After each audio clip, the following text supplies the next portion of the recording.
Hey, what's going on, everybody? Thank you so much for joining me for today's video. Today is a very special video. I'm so excited to be here. As you can see, we're at the location of the legendary, iconic Woodstock 1969 hill in Bethel, New York. Funny enough, it's called Woodstock. However, it's not in Woodstock, New York. It's actually in Bethel, a town kind of adjacent from Woodstock. Right here, me and my friend Kevin behind the camera took a day trip today. Yeah, man, here's the legendary site. So I want to take you guys along for just a quick little tour of a piece of rock and roll history.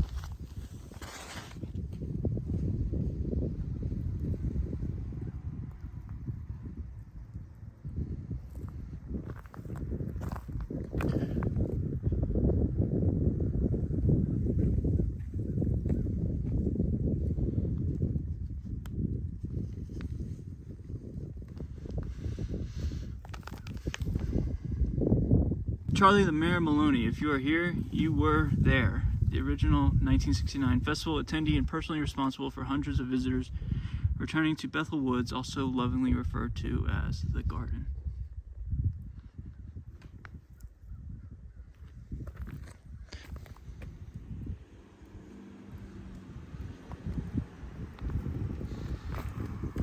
So now that we're here, we talk about this concert so much. Right. What do we actually know about it? I know a decent amount. I know it wasn't like 10 degrees out when that happened. I think I know a lot. Why? So I looked up some questions on the way, and let's see what you got. Oh, a little rapid fire. Okay. Yes. All right, send it. Who is the highest paid act? It's Jimi Hendrix. All right. Easy there. Now, what about Carlos Santana? He was the least paid. Yeah. Like $1,000? He got $750. Wow, for the whole band. The whole band. Oh my god. Who ran it? Michael Lang. Very good. Yeah. Very good. Very good. And Artie something. Artie was like his counterpart, I think.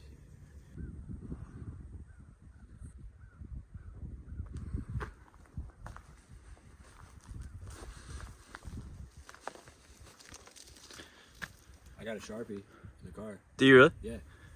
We're signing, right? Yeah, like all these signatures are 2022 actually.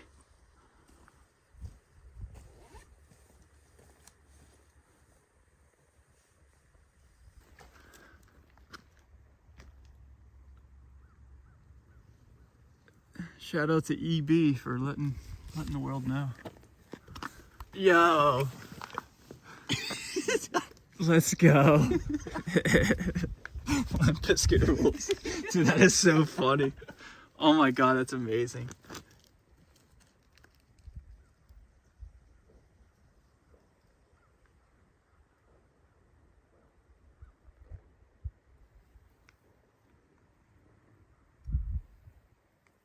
It's neat.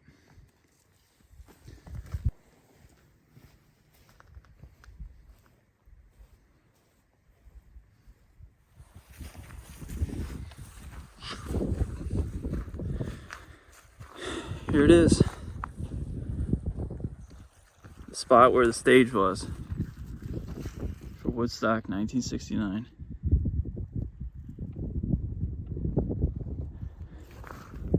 I would say it's pretty surreal to be here, right? Absolutely. Absolutely. Like, it's just a hill, but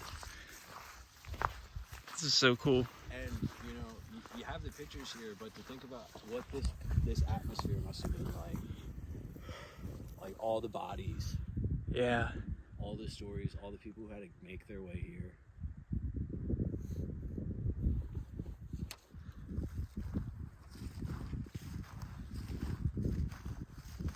Whew. That experience.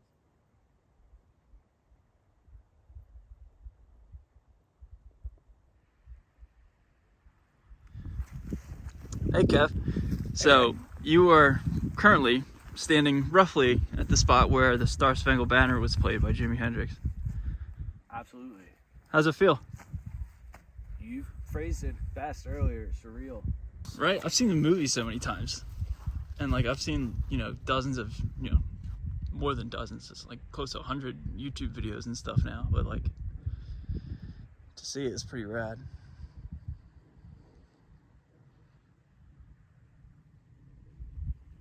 So the tagline of Woodstock is 3 days of peace and music. However, it was more than 3 days. It was technically like 4. It started out like late Friday afternoon, and Richie Havens was the first performer. And there's rumors out there and stories that he played for close to 3 hours because he was the only one that was here at the time. And he was trying to bide time and kind of fill the space while the other performers were doing the best that they could to get here. Because we just made the journey here from Philadelphia, Pennsylvania. And once you get up here in these back roads, it is like, there is no highway, there's nothing but just like one windy road or something like that. So, you know, to have Richie Havens up there to kind of bide some time totally makes sense. And as we all know, arguably the most famous performer at Woodstock, 69, was in fact Jimi Hendrix, and he was set on closing out the show. And the story goes that the promoters and the people putting on the show wanted him to play earlier. However, he was dead set on closing it out. So due to the weather delays and just the bands being delayed from not being able to get here, he didn't actually play till, give or take, you know, depending on who you ask and what internet forum you read, between 7 a.m. and 9 a.m. and didn't get done until, you know, well into Monday.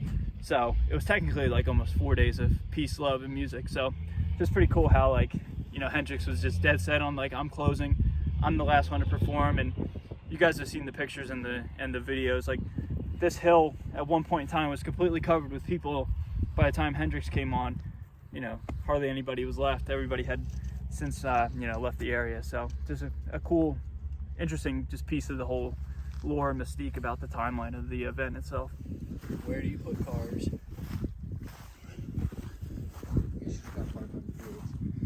Yeah. So if I had to guess, I'd say right about here is where the sound desk was. Somewhere around here.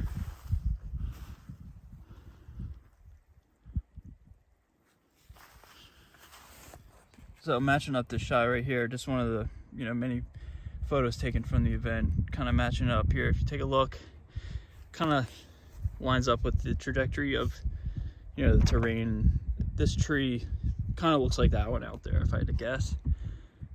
Things have certainly changed a bit.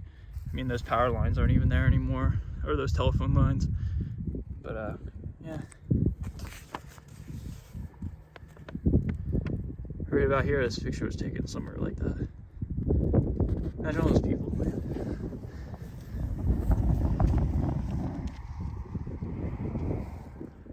So currently making our way up the hill. If you look way out there, there's a big giant body of water. That's where it looks like everybody was partaking in some skinny dipping on that lovely weekend.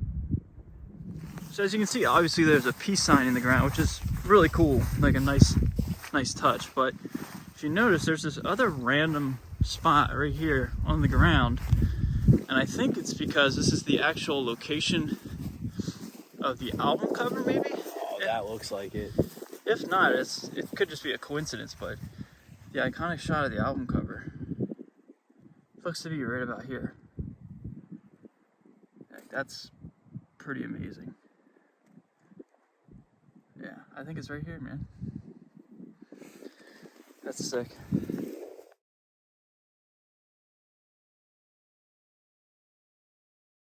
If you look, there's the same tree line, give or take, as the festival.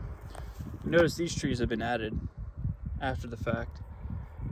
But yeah, it's pretty much the same thing right here. So upwards of 500,000 people right in this area.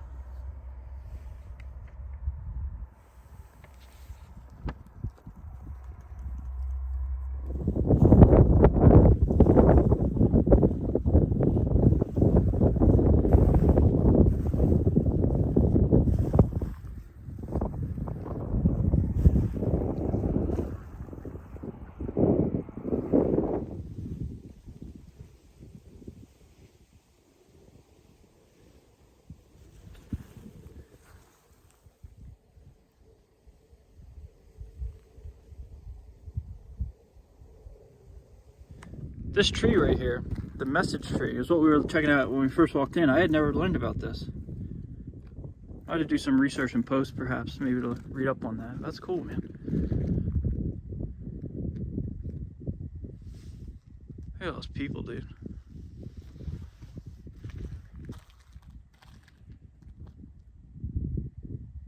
So maybe this was just where like the administrative people were. Who knows? Some trailers. Yeah. Nice green room. Oh, there's the campground over there. One guy. Yeah.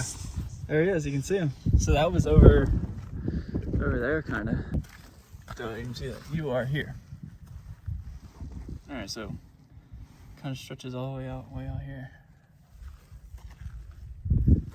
I don't know, man. Like, I've been to what's it called, the Susquehanna Bank Center in Camden. Yeah. I feel like I've paid hundreds of dollars for these seats. For these seats. Oh, absolutely. Yeah, like if this is like the bad seats, I think there's not a bad seat in the house. Like, honestly, like I saw Slipknot on the hill in Camden, and it looked like this probably. So, kind of wrapping up our documentation. I mean, what more could you really say? It's just a blank hill, right? But it's really cool, man. You know, Kev and I were talking off camera. It's like, it's pretty surreal and special to be here, just because of the lore and the history. And this is something I've wanted to do my entire life. I grew up on dad rock, as I've always said, and Woodstock is, you know, unbelievably iconic. I don't need to say that enough. You guys know that, but it's just cool to, I don't know, do something, you know, to, I guess, kind of cross it off the bucket list, or, you know, something like that. It's just, this is something you always hear about, and it's in pop culture, and to be here, it's pretty cool, man. So I wish it wasn't so cold, but it's a lot of fun to be here, man. So I'm really glad that we had the opportunity to document it.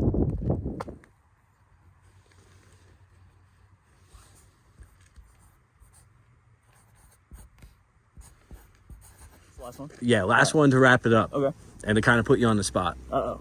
What about this concert had the mojo?